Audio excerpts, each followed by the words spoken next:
ഈ കള്ളക്കച്ചവടക്കാരെ കൊണ്ട്, ഈ കബർ കച്ചവടക്കാരെ കൊണ്ട് തിരിച്ചറിയണ്ടേ മുസ്ലിം സമൂഹം? തിരിച്ചറിയണ്ടേ എന്ത് നീചത്താണ്, എത്ര എത്ര അധപ്പതിച്ചു മനുഷ്യൻ. കബർ പോലും വിലക്കെടുത്തിട്ട് ഒരു മനുഷ്യന്റെ ഹൃദയം ലോലമാകുന്ന രംഗമാണ്. ഹൃദയം ലോലമാകേണ്ട സ്ഥലമാണ്. അവന്റെ കണ്ണിൽ നിന്ന് കണ്ണീരൊഴുകേണ്ട സ്ഥലമാണ് മക്ബറകൾ.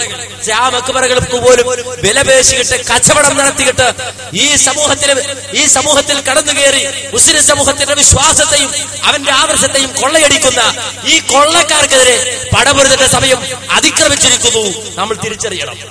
നമ്മൾ തിരിച്ചറിയണം എന്ന് മാത്രമല്ല, നിങ്ങൾ ആലോചിച്ച് നോക്ക്, കള്ളത്തരങ്ങൾ പോകുന്നൊരു ഭയം, ആ വാക്കാ പ്രയോഗം, അതിനും മാത്രം നീചത്വം ഈ കേന്ദ്രങ്ങൾ വെച്ചുകൊണ്ട് നടത്തുക. അതിന്റെ ഭാഗമായിട്ട് കണ്ടോളൂ, കേരളത്തിൽ വിതരണം ചെയ്യപ്പെടുന്ന സീഡിയാണ്. പ്രത്യേകമായി മുസ്ലിയാക്കന്മാർ ഇവിടുന്ന് പോയി ഈ രൂപത്തിൽ മക്ബറകളിൽ കയറി ഇറങ്ങി കൊണ്ടുവരുന്ന ആ സീഡികൾ പോലും പരിചയപ്പെടുത്തുകയാണ്. കേട്ടോളൂ ഒരു രംഗം. പ്രസിദ്ധമായ ശിവപൂരിലെ കമറലി ദർവേഷ് ദർഗയിലെത്താം. ഇവിടെ എത്തുന്നവർ ആദ്യമായി കാണുന്നത് അത്ഭുതകരവും മനോഹരവുമായ ഒരു കാഴ്ചയാണ്. 60 കിലോ ഭാരം വരുന്ന ഒരു കരിങ്കല്ല് 11 പേർ ചേർന്ന് ചൂണ്ടുവിരൽ കൊണ്ട് തലയ്ക്ക് മീതെ വരെ ഉയരത്തിൽ പൊക്കുന്നു. കമറലി ദർവേഷ് എന്ന് വലിയന്റെ പേര് നീട്ടി വിളിച്ചുകൊണ്ടാണ് കല്ല് ഉയർത്തുന്നത്.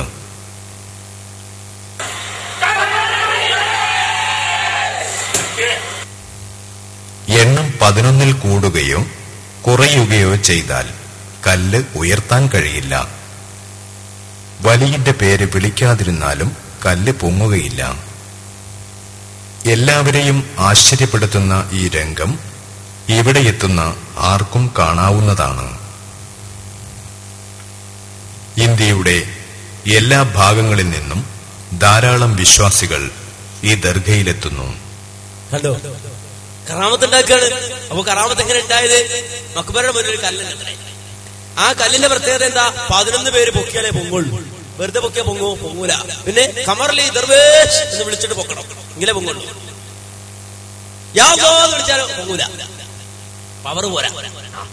പിന്നെ കമറലി ദർവേഷ് എന്ന് പറഞ്ഞ് പൊക്കിയാൽ കല്ലിങ്ങനെ മേപ്പോട്ടിങ്ങനെ പോകുന്നു. 11 പേരുണ്ടാവാൻ പാടുള്ളൂ. 10 പേരായാലും പൊങ്ങൂല, 12 പേരായാലും പൊങ്ങൂല. കറാമത്തുണ്ടാക്കാണ്.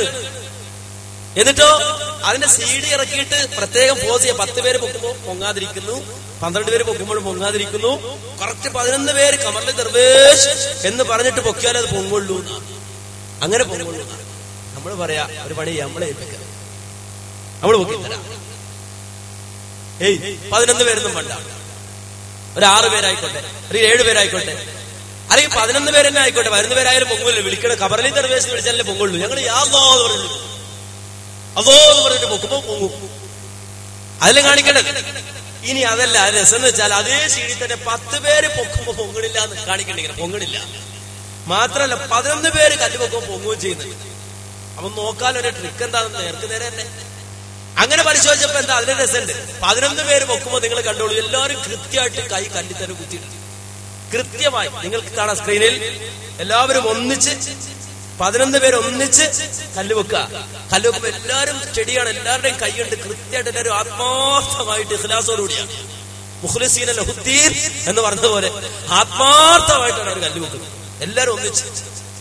പക്ഷെ അവിടുന്ന് 10 പേരാകുമ്പോഴോ 10 പേരെ പൊങ്ങൂലെന്നാ പറഞ്ഞത്. അത് കാണിക്കാൻ വേണ്ടി 10 പേരെ വട്ടത്തിരുത്തി ഇവരെ പൊക്കി. 10 പേരെ നിർത്തിയിട്ട് പൊക്കിയപ്പോ അറിയാതെ പൊങ്ങിപ്പോയി കല്ലേ. എന്ത് ചെയ്യും? പൊങ്ങരുത് വിചാരിച്ച പൊക്കിയത്, പക്ഷെ പൊക്കിയപ്പോ പൊങ്ങിപ്പോയി. അതെനിക്ക് കാണാൻ 10 പേരാ പൊക്കാൻ പോണത്. അതിന്റെ കൂടുതൽ ആ പറയുന്ന ഭാഗം കൂടി ഒന്നിച്ച് കേട്ടുള്ളൂ. എണ്ണം 11ൽ കൂടുകയോ കുറയുകയോ ചെയ്താൽ കല്ല് ഉയർത്താൻ കഴിയില്ല. വലിയന്റെ പേര് വിളിക്കാതിരുന്നാലും കല്ല് പൊങ്ങുകയില്ല. കല്ല് തലക്ക് മുകളിലാണ്, കല്ല് തലയുടെ മുകളിലാണ്. കല്ല് പൊങ്ങൂലെന്ന് പറഞ്ഞാൽ കല്ല് എവിടെയൊക്കെയുള്ളത്? 10 പേരാ പൊക്കണത്. കല്ല് തലക്കുമ്പോൾ അതാ പറഞ്ഞത് അറിയാം. പൊങ്ങരുത് വിചാരിച്ചാൽ പൊക്കിയത്, പക്ഷെ അറിയാം പൊങ്ങിപ്പോയി. എന്ത് ചെയ്യും? കല്ലിനറിയില്ലല്ലോ ഇത് പൊങ്ങണോ വേണ്ടേ. ഈ മനുഷ്യന്മാരുടെ മനസ്സിലെന്താണെന്ന് കല്ലിനറിയില്ല. കല്ലങ്ങ് പൊങ്ങി. അത് മാത്രമല്ല അതിന് രസം എന്ന് വെച്ചാല് 10 പേരില്ല, 10 പേരെ നിർത്തിയത്. പക്ഷെ പലരും നിർത്തിയത് പതുക്കെ ഉൾവലിച്ചു. ഇങ്ങനെ പൊങ്ങരുതെന്ന് പറഞ്ഞാൽ പൊക്കണത്. അവിടെ നിങ്ങൾ കണ്ടു 10 പേര് പൊക്കുമ്പോ ആരും ഒരു ആത്മാർത്ഥമില്ല, ഒരു ഖിലാസ് ഇല്ല. എല്ലാരും വല്ലിടത്തോ കൈവച്ചിരിക്കുന്നത്. കല്ലെവിടെ കയ്യെവിടെ, കല്ലെവിടെ കയ്യെവിടെ. പലർക്കും എന്തില്ല, തൊടുന്നതന്നില്ല. 10 പേര് 11 പേര് കൃത്യം എല്ലാരും ഒന്നിച്ച് തൊട്ട ആൾക്കാർ ചെയ്യണ്ട. ഇപ്പൊ ഓരോരുത്തന്മാരിങ്ങനെ മാറി നിൽക്കാണ്. കൈ എവിടെ നിൽക്കുന്നു, കല്ലെവിടെ നിൽക്കുന്നു. അപ്പൊ പൊങ്ങരുന്ന് പറഞ്ഞാൽ പൊക്കണത്, പൊങ്ങരുത് പറഞ്ഞാൽ പൊക്കുന്നത്.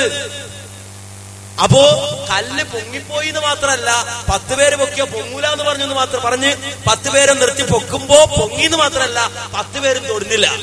എന്നിട്ട് തന്നെ കല്ല് പൊങ്ങിപ്പോയി. ഇനി 12 പേര് പൊക്കിയാലും പൊങ്ങൂലെന്ന് പറഞ്ഞു.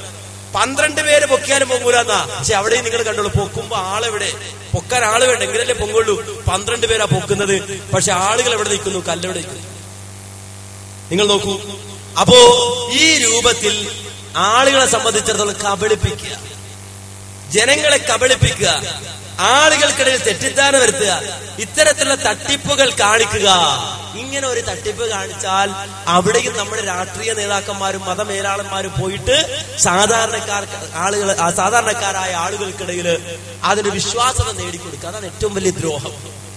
ഈ രൂപത്തിൽ കടന്നു വരുന്ന ആൾദൈവങ്ങളും ഈ രൂപത്തിൽ വിശ്വാസം കച്ചവടം ചെയ്യപ്പെടുന്ന കേന്ദ്രങ്ങളിലും മുന്നിൽ നിൽക്കുന്ന ആൾക്കാർ നമ്മുടെ നാട്ടിലെ രാഷ്ട്രീയക്കാരാണ്. അതുപോലെ തന്നെ മതമേലാളന്മാരും കള്ളപ്പുരോഹിതന്മാരും. അതുകൊണ്ടാണ് ഇത്രമാത്രം വളർച്ച ഇവർക്കുണ്ടാകുന്നത്, ഇത്രമാത്രം മുന്നേറ്റം ഇവർക്ക് ഉണ്ടാക്കാൻ കഴിയുന്നത്. എത്രത്തോളം ഈ കല്ലുപൊക്കി കള്ളത്തരം കാണിക്കുന്ന ദർഗയിൽ പോലും ആരാ വരുന്നത്? അത് ഇറക്കിയ സീഡിയിൽ തന്നെ വിശദീകരിക്കുക, നിങ്ങൾ കേട്ടോളൂ. മുൻ മഹാരാഷ്ട്ര മുഖ്യമന്ത്രിയും കേന്ദ്രമന്ത്രിയുമായ ശരത് പവാർ ഇവിടെ എത്തി കല്ല് പൊക്കുന്ന രംഗം ഇവിടെ ഫോട്ടോയിൽ സൂക്ഷിക്കപ്പെട്ടിരിക്കുന്നു. ജാതിമത ഭേദമന്യേ ഇവിടെ ശാന്തി തേടിയെത്തുന്നത് ആയിരങ്ങളാണ്. കണ്ടോ? അപ്പൊ ശരത് പവാറും വന്നിട്ടുണ്ട്. ജാതിമത ഭേദം എല്ലാരും വരാൻ അവിടെ കല്ല് പൊക്കിയിട്ടുണ്ട്.